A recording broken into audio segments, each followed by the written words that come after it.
वंदनीय माताओं एवं प्रिय भक्तवृंद, भगवान की असीम कृपा से पुनः हम सब यहाँ समवेत हुए हैं। गत रविवार जब यहाँ आप लोगों की सेवा में मैं उपस्थित था, उस समय हम लोगों ने देखा था चौथे अध्याय का 33वां श्लोक, जिसमें भगवान ये कहते हैं कि द्रव्यमयात यज्ञात ज्ञान यज्ञ परंतप सर्वं कर्म अखिलम पार्थ ज्ञाने परिसमाप्यते।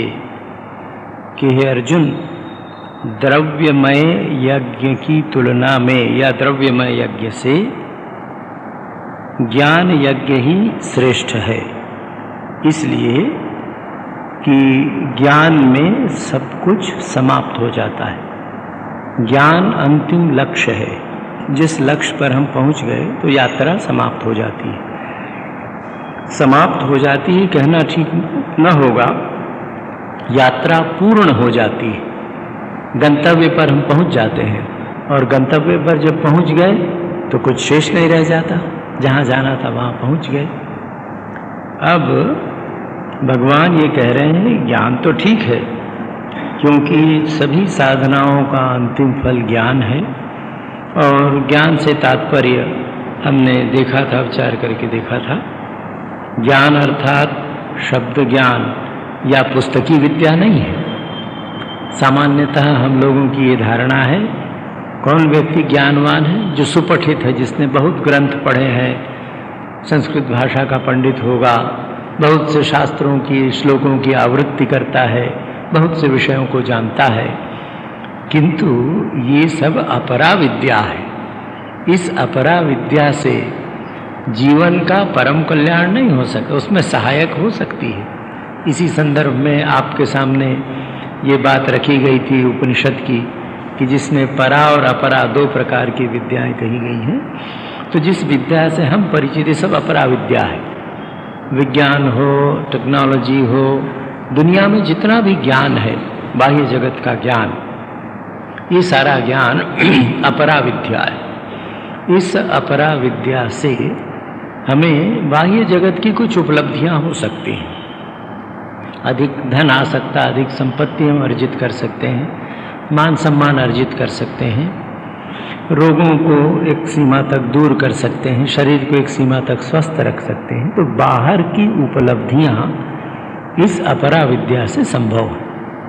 किंतु हमें ध्यान रखना चाहिए कि बाहर की उपलब्धियां बहुत सीमित हैं। सारे विश्व की उपलब्धि भी मुझे प्राप्त हो जाए तो सामान्य अवस्था में मनुष्य की आयु 100 वर्ष है, उससे अधिक तो नहीं है। उस 100 वर्ष में कितना समय बाल्यावस्था में गया, कितना सोने में गया, कितना खाने पीने में गया, सारा हिसाब लगाएं। और 100 वर्ष तक व्यक्ति यदि स्वस्थ जिए तो अधिक से अधिक 25 वर्ष का समय उसको संसार में जो कुछ उपलब्ध हुआ है उसका आनंद लेने में शायद मिले। पर आप देखें कि हम ऐसा सोचते हैं कि जो कुछ हम प्राप्त कर रहे हैं, उपलब्ध कर रहे हैं, वो अनंत काल तक हमारे पास रहेगा। वो वस्तु अनंत काल तक रह सकती। बहुत बढ़िया मकान हमने बनवा लिया, एक ऐसा बढ़िया महलनुमा मकान बनवा लिया।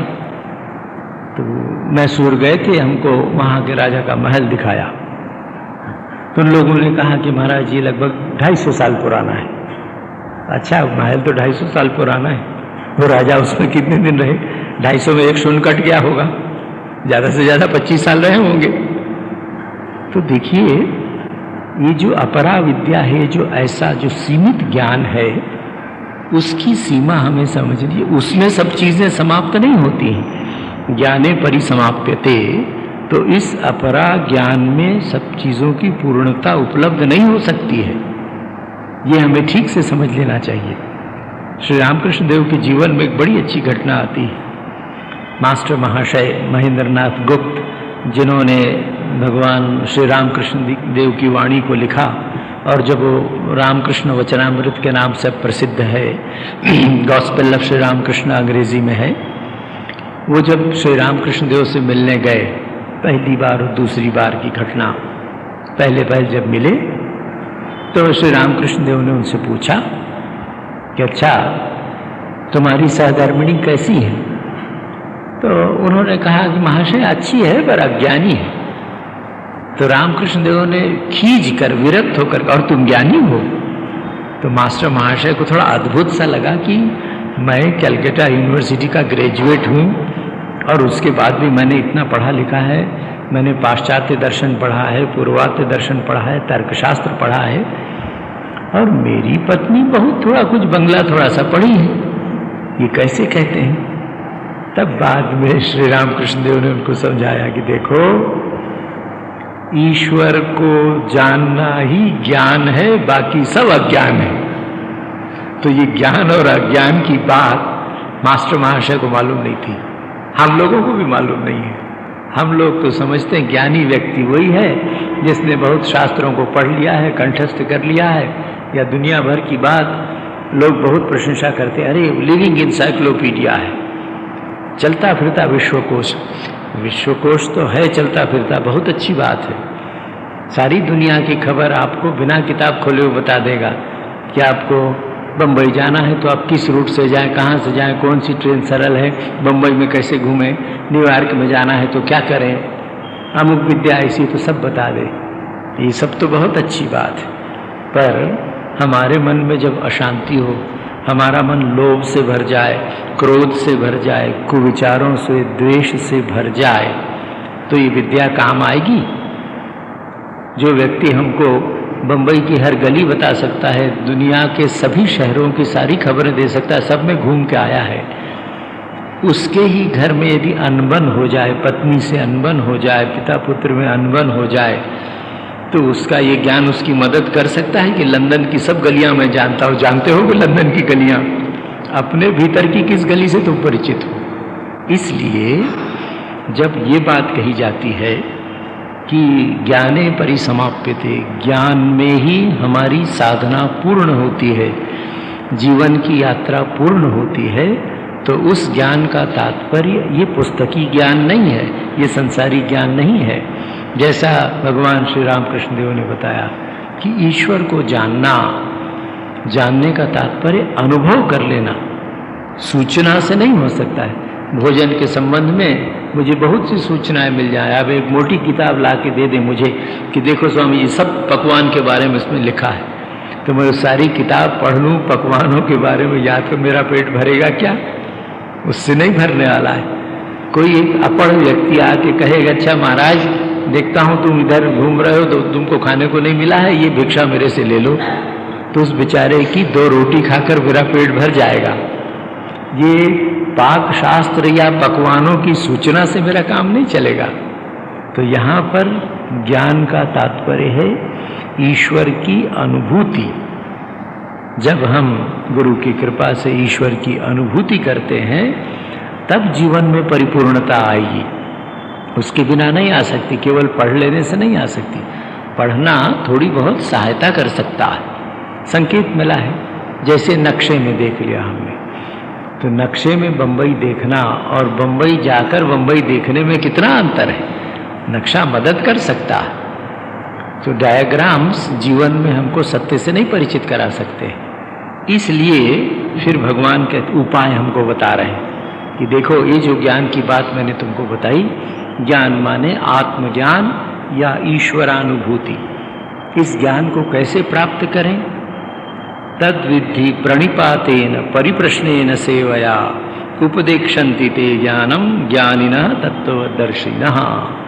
हे अर्जुन सुन, उस ज्ञान को कैसे जानना है, कैसे प्राप्त करना चाहिए?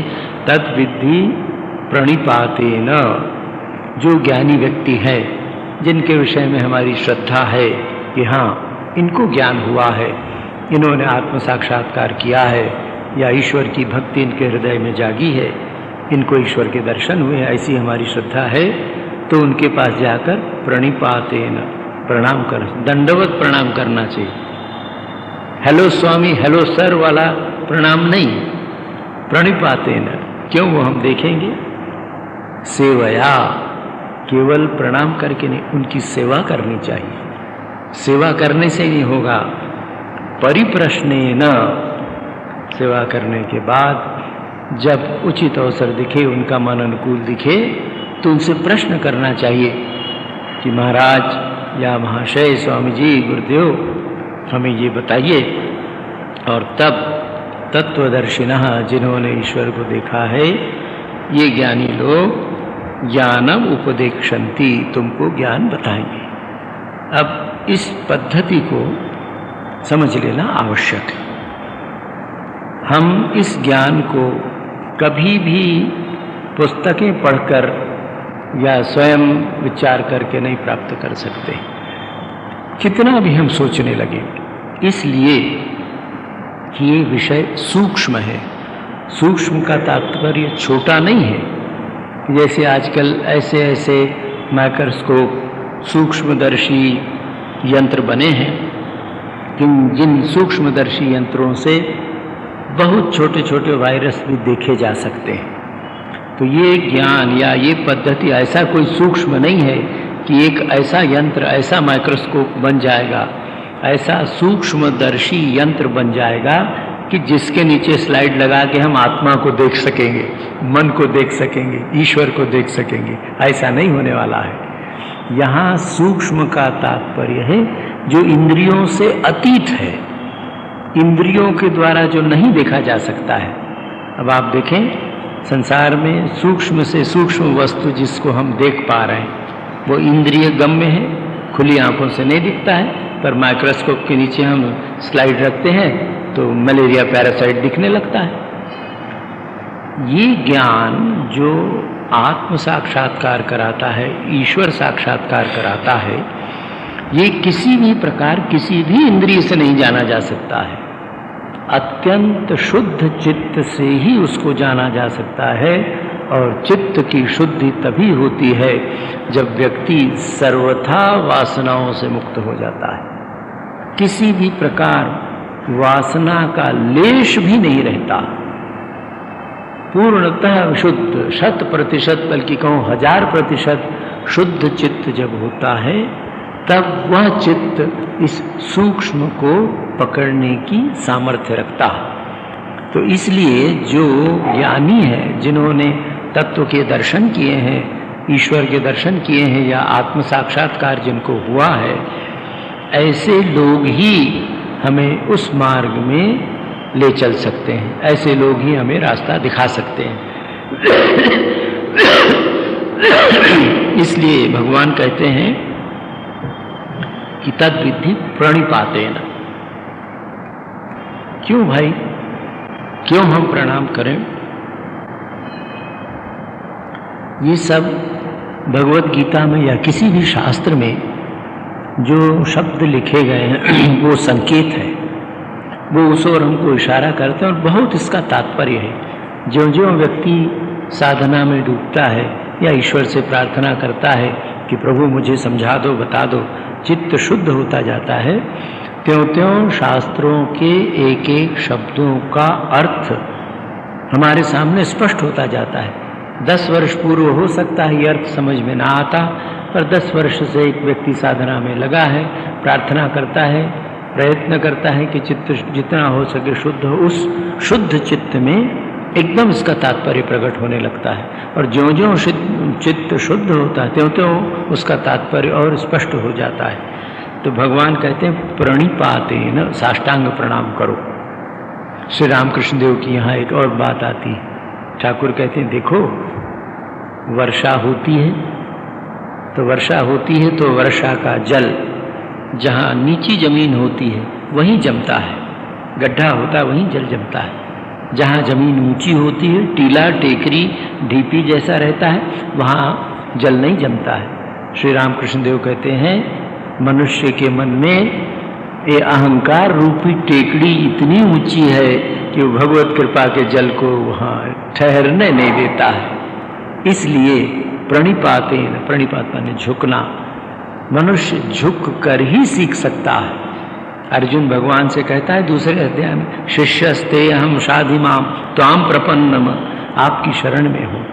तो जब भी हम किसी ऐसे व्यक्ति के पास जाएं जिससे ज्ञान पाने की इच्छा है, जो कृपा करके हमें ज्ञान देंगे, तो हमें ये ध्यान रखना चाहिए कि हमें अहंकार को झुकाना हो। प्रणाम करने का मतलब है अहंकार को त्यागना, अहंकार को झुकाना, अपनी दुर्बलता, अपनी क्षुद्रता, अपना छोटापन स्वीकार करना गुरु के सामने, उनके सामने कि हाँ मुझसे ये संभव नहीं है।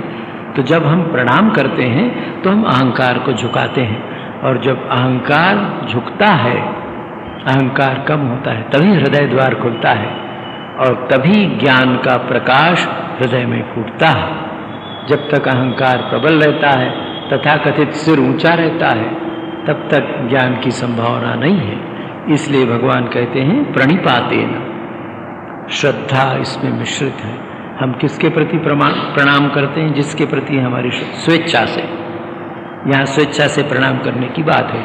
आप लोग भी देखते हैं, मैंने भी देखा है, सार्वजनिक स्थानों में, सभाओं में, विभिन्न प्रकार की राजनीतिक से दूसरी सभाओं में आपने देखा होगा कि वहाँ जो अधिकार पर बैठे हुए लोग रहते हैं, कितने लोग उनको वहाँ प्रणाम करते हैं, और जब व्यक्ति उस कुर्सी से अलग हो जाता है तो उसका नाम तक नहीं लेते। इस प्रकार का प्रणाम नहीं, उस प्रणाम के पीछे श्रद्धा नहीं है या भय है। भय से नहीं, अश्रद्धा से नहीं, किसी स्वार्थ से नहीं, पूर्णतः श्रद्धापूर्वक कि इस व्यक्ति को, इन महाशय को मैं इसलिए प्रणाम कर रहा हूँ कि इनकी कृपा से मेरा अहंकार दूर होगा, मुझे ज्ञान मिलेगा।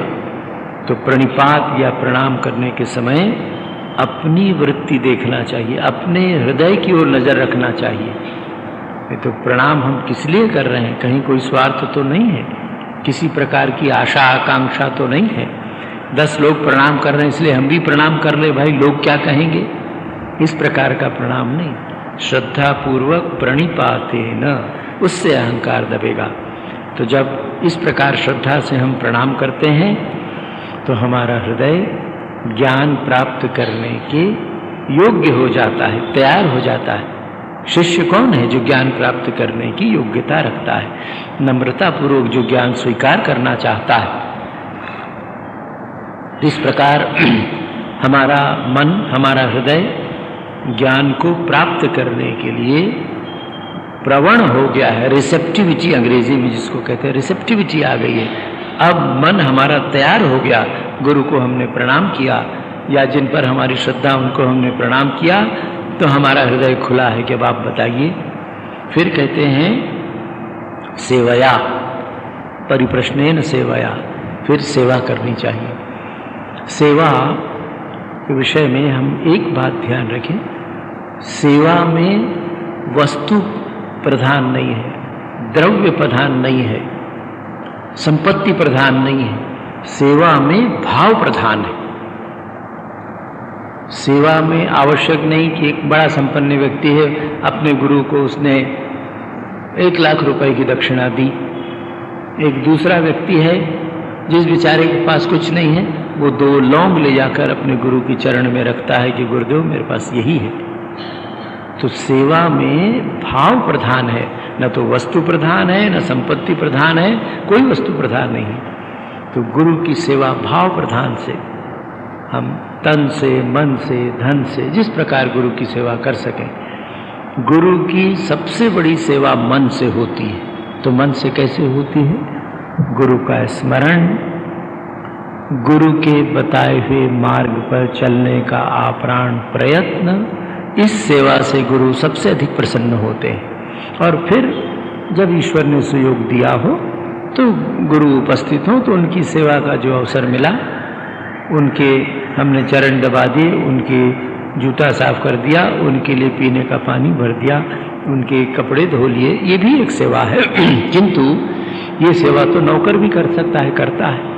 फिर अंतर क्या है? अपनी भावना से यदि हम भौतिक रूप से गुरु की सेवा न भी कर सकें, अवसर नहीं है, तो उसमें दुखी होने की बात नहीं है। गुरु के प्रति श्रद्धा रखकर गुरु के उपदेश के अनुसार जीवन व्यतीत कर रहे हैं, वही गुरु की सबसे बड़ी सेवा है। ये हम करने लगे गुरु की सेवा परिप्रश्नेन। हमारे मन में जो शंका है उसको पूछ लेना चाहिए। यहाँ भी एक विशेष बात हमें ध्यान रखना है साधक की दृष्टि से हमारे जीवन में जो प्रश्न आ रहे हैं सचमुच हमारे आध्यात्मिक जीवन की, आंतरिक जीवन की समस्याओं के कारण उत्पन्न हुए हैं या कुतूहल के कारण उत्पन्न हुए हैं, या कभी कभी अपनी विद्वता प्रदर्शित करने के लिए, जब 50 लोग हैं उनके सामने प्रश्न करने में हमारी महिमा होती है।